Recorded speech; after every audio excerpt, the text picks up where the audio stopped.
In September 2008, a single name absorbed the shock. Lehman Brothers filed for bankruptcy. Markets froze, screens went red, and a clean story took shape. One bank failed, panic followed. But that story works only if the damage began that morning. By the time Lehman collapsed, American housing prices had already been falling for 2 years. Mortgage delinquencies were rising before the summer of 2007. Structured credit markets were cracking quietly, month by month. The explosion was visible. The fuse had burned down long before. Here is the paradox. The most famous failure came last. The system failure came first. Between 2001 and 2006, household debt in the United States doubled. Not slowly, rapidly.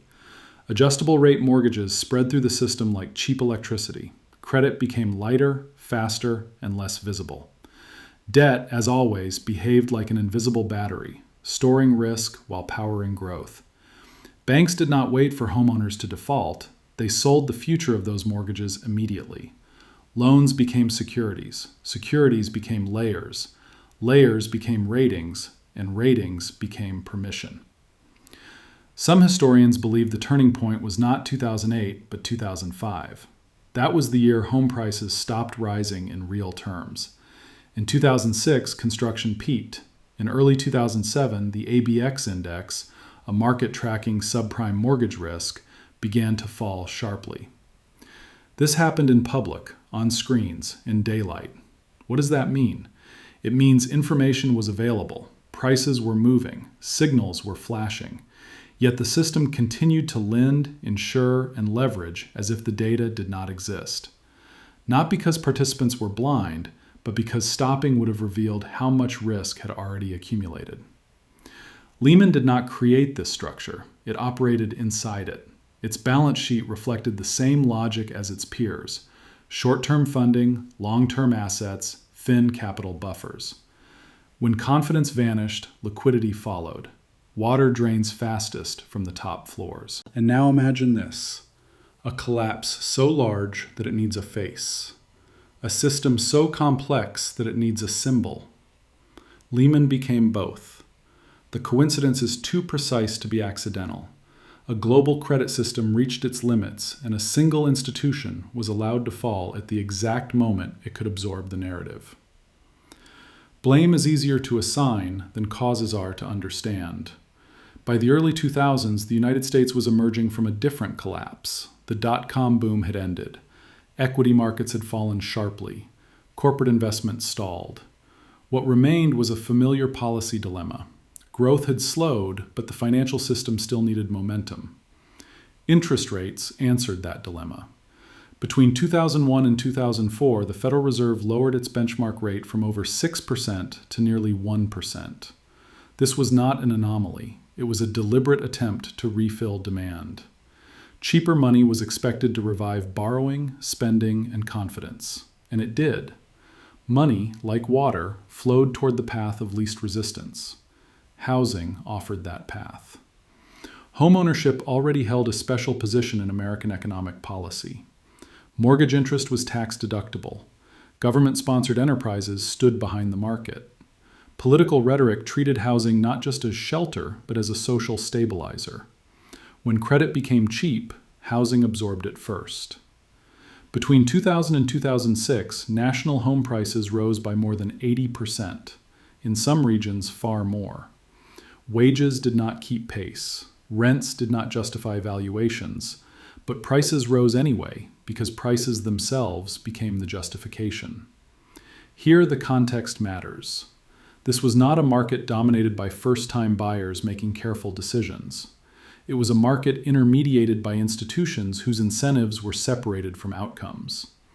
Mortgage brokers were paid for volume. Banks were paid for structuring. Investors were paid for yield. Risk, once again, was portable. Securitization had existed for decades. What changed was scale and speed. A mortgage no longer stayed on a bank's books for 30 years. It might remain there for 30 days. Loans were pooled, sliced, and sold into mortgage-backed securities. Those securities were then repackaged into collateralized debt obligations. Each step added distance between the borrower and the final holder of risk.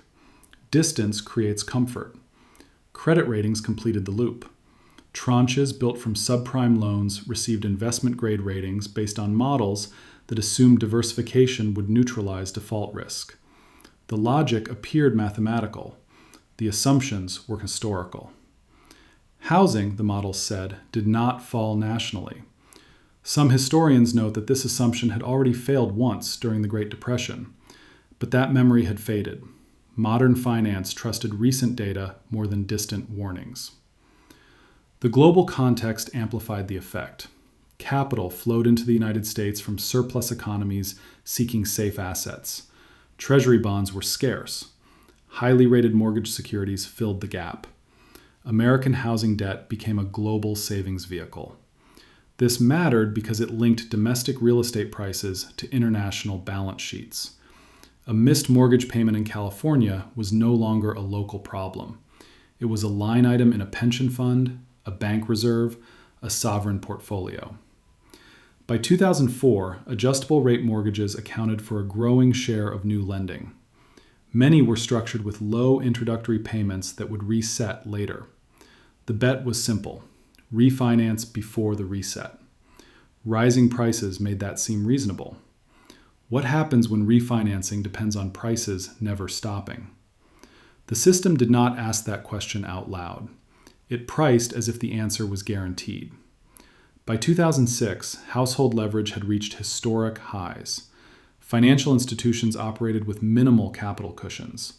Short-term funding supported long-term assets. Confidence held everything together. This was the environment in which the crisis matured, not in panic, but in calm. Not in secrecy, but in plain sight. By 2006, the system reached a quiet threshold. Not a crash, not a panic, a limit. Housing prices stopped accelerating. In some regions, they flattened.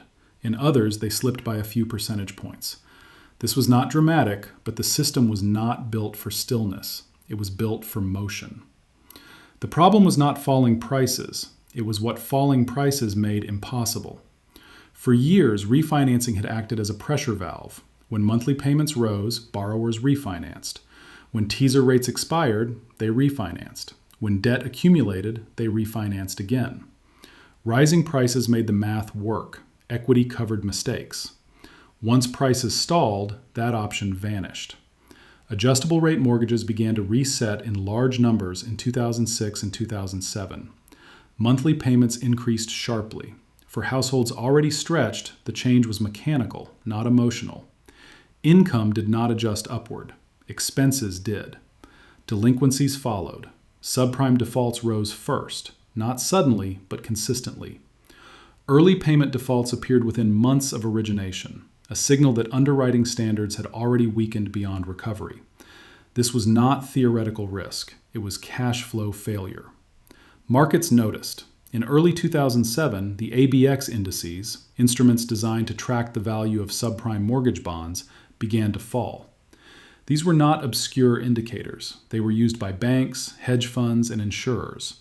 Prices moved lower, tranche by tranche. Here is the critical point. Falling ABX prices did not just reflect losses. They forced recognition. Financial institutions were required to mark assets to market. When market prices declined, balance sheets changed. Capital ratios tightened. Leverage increased without new borrowing. The system began to contract inward. Liquidity depends on trust. Trust depends on prices. Prices were now unstable. Bear Stearns felt this first. In June 2007, 2 of its hedge funds collapsed under the weight of subprime exposure. The losses themselves were manageable. The signal was not. If one institution could not value its assets, others might face the same problem. Interbank lending slowed. Repo markets tightened. Haircuts increased. Short-term funding became more expensive, then less available. These are technical terms, but their effect is simple. Money stopped moving. What does that mean? It means institutions that relied on constant refinancing suddenly faced deadlines. Assets that were safe when liquid became dangerous when frozen. A mortgage-backed security does not fail when a borrower misses one payment. It fails when it cannot be sold to meet tomorrow's obligation. By August 2007, central banks intervened. Liquidity facilities expanded, emergency operations began quietly. The goal was stabilization, not rescue. Confidence, it was believed, could still be restored. But the logic had already turned. Losses spread beyond subprime. Alt-A loans followed. Prime mortgages weakened. Commercial real estate showed stress. The assumption of diversification broke down. Correlations moved toward one. This was the point of no return, not because of fear, but because of structure. The system was built on short-term trust funding long-term risk. As soon as trust became conditional, the structure inverted. Everyone tried to reduce exposure at the same time. Selling begot selling. Some institutions survived by shrinking. Others merged. A few failed quietly. The visible damage accumulated slowly, almost politely. And yet, by early 2008, the outcome was mathematically determined. Housing prices continued to fall. Defaults increased. Asset values declined. Capital eroded.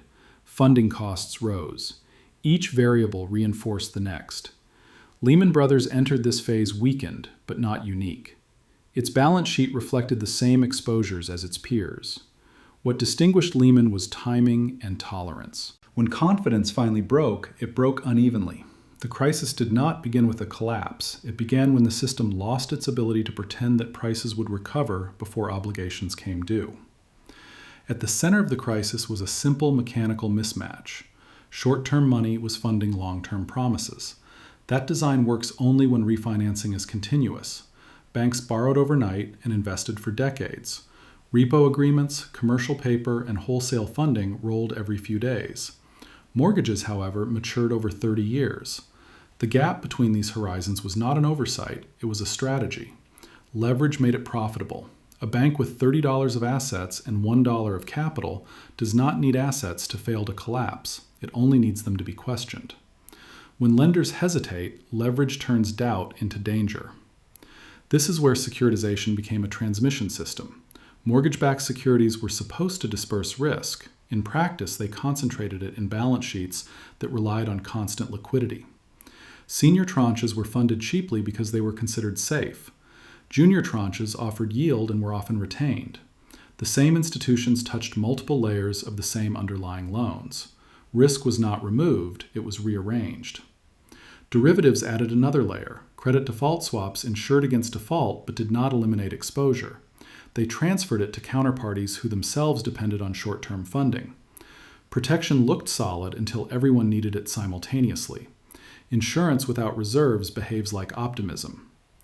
Rating models assumed independence. One borrower's default was not expected to influence another's. That assumption worked in stable conditions. It failed when falling prices affected everyone's ability to refinance at once. Correlation was the missing variable. As prices declined, expected losses rose nonlinearly. A small change in assumptions produced large changes in valuation. That is not a flaw of the model, it is a feature of leverage. Mark-to-market accounting accelerated the process. Assets were repriced based on observable transactions. When markets thinned, prices fell sharply. Lower prices forced write-downs. Write-downs reduced capital. Reduced capital required asset sales. Selling pushed prices lower. This feedback loop was not driven by panic. It was driven by rules. Capital requirements, margin calls, and collateral agreements executed automatically. Human judgment mattered less than contractual triggers. And now imagine dozens of institutions running the same playbook at the same time. Liquidity facilities attempted to slow the loop. Central banks expanded balance sheets. New lending windows opened. But liquidity solves timing problems, not solvency problems. It buys time. It does not change math. What does that mean? It means that once asset values fell below a certain threshold, no amount of short-term funding could restore confidence. Markets were no longer pricing risk. They were pricing uncertainty. Lehman's failure occurred inside this machinery. Its assets did not suddenly deteriorate in September 2008. Their marketability did. When counterparties refused to roll funding, the structure collapsed under its own design. The mechanism did exactly what it was built to do. It amplified small shocks into systemic consequences. When the mechanism inverted, the consequences unfolded with administrative precision. Not chaos at first, accounting. Banks began recording losses that had existed implicitly for months. Capital ratios fell. Lending standards tightened. Credit lines were reduced, then withdrawn. What had been abundant became conditional. Households felt this immediately. Home values declined faster than mortgage balances. Equity turned negative. Refinancing disappeared. Defaults rose not because intentions changed, but because options did. By 2009, more than 1 in 4 U.S. mortgages was underwater. Foreclosures followed. They were not evenly distributed. Regions with the fastest price appreciation experienced the sharpest reversals. Construction halted. Employment in housing-related industries contracted. Local tax bases weakened. Municipal budgets tightened. The effects multiplied outward. Small businesses lost access to credit. Payrolls shrank. Consumption slowed. The labor market absorbed the shock with a delay, then abruptly. Unemployment doubled within 18 months. This was not a collapse of productivity. It was a collapse of financing. Financial institutions absorbed losses through mergers, write-downs, and failures. Some names disappeared quietly. Others survived only through state support. Balance sheets were restructured. Shareholders were diluted. Creditors were protected unevenly. What does that tell us? It tells us that risk did not vanish. It moved from private balance sheets to public ones. Government stepped in because the alternative was systemic liquidation. Capital injections stabilized banks. Guarantees restored funding markets. Central banks expanded their balance sheets dramatically. The goal was continuity, not punishment. The cost was measurable. Public debt increased sharply. Fiscal deficits widened. Future obligations were pulled forward. The crisis was absorbed by time, paid for over decades instead of months. This reshaped the financial architecture. Regulation tightened. Capital requirements increased. Certain trading activities were restricted. Stress testing became routine. Transparency improved in some markets. Complexity remained. The structure changed, but the incentives softened rather than reversed. Households adjusted slowly. Debt levels declined over years. Homeownership rates fell.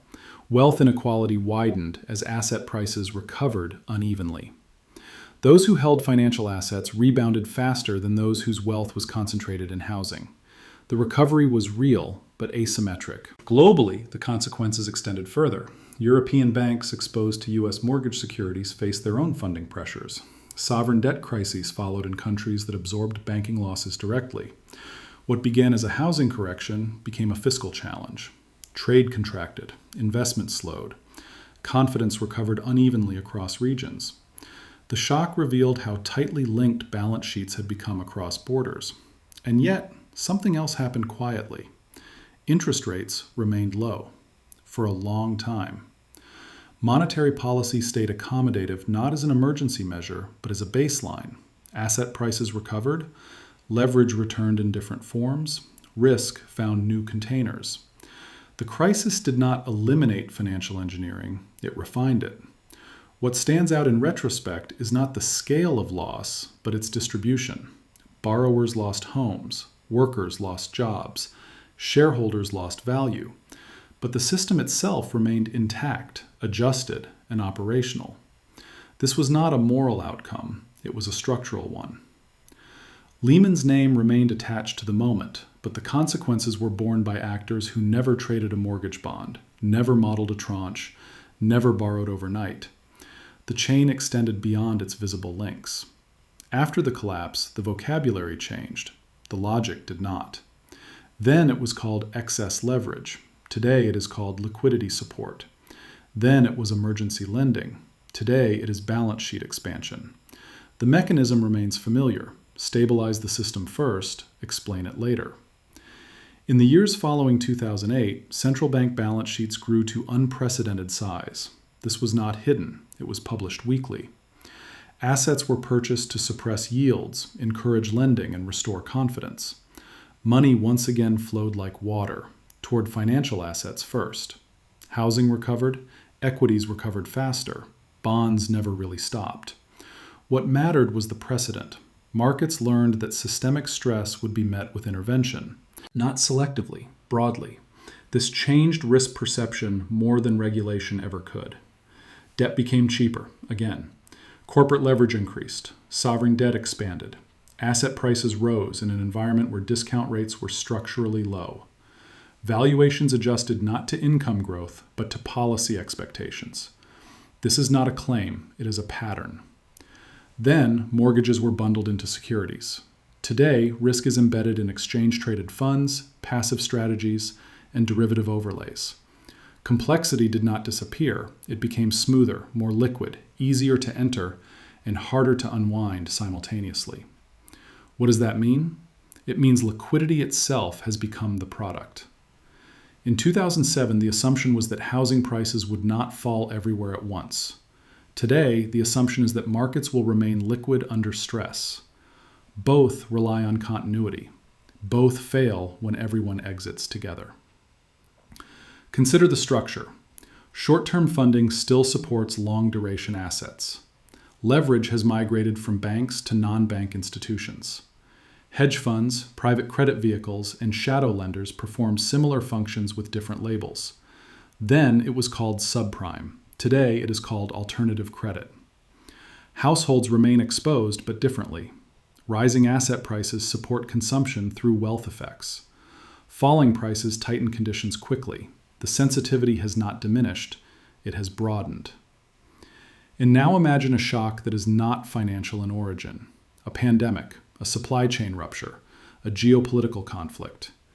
Each tests the same structure: confidence, liquidity, rollover capacity. The response has been consistent: expand balance sheets, backstop markets, buy time. Time, however, accumulates obligations. Public debt levels today exceed those of the pre-2008 period by a wide margin. This is not inherently unstable. It becomes fragile when rates rise or growth slows. Servicing replaces stimulus. Flexibility narrows. The mirror is clear. Then, housing prices anchored the system's confidence. Today, asset prices do. When prices rise, balance sheets look strong. When they stall, questions appear. History did not change, only the interface did. Lehman's role as a symbol still matters because symbols shape memory.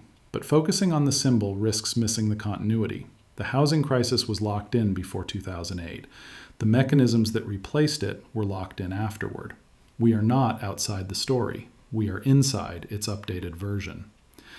Lehman Brothers did not end an era. It clarified one. By collapsing in public, it allowed the system to narrate the crisis as an accident, a failure of judgment, timing, or management, something identifiable, something finite. But systems do not fail like firms do. They exhaust their assumptions. The assumption then was that housing prices would always recover before obligations came due. When that belief broke, everything that depended on it followed. Lehman was simply the moment when belief could no longer be extended. Afterward, safeguards multiplied, capital buffers increased, stress scenarios expanded, central banks refined their tools. Each reform addressed the last visible weakness. Few questioned the deeper dependency on liquidity, leverage, and confidence. And that is the quiet loop. Every cycle ends with the conviction that this time is different, not because people forget, but because the structure adapts just enough to feel safer. Risk moves, labels change, balance sheets stretch again. The housing crisis was already locked in years before its headline moment. In the same way, future stresses are often embedded long before they announce themselves. Not in secrets, in plain sight, in incentives that align too smoothly. What matters is not predicting the next collapse. It is recognizing when stability depends on uninterrupted belief. History does not repeat mechanically. It waits for conditions to rhyme. If this gave you a different lens on crises you've lived through, comment where you're watching from. The most dangerous moment in any system is when its logic feels unquestionable.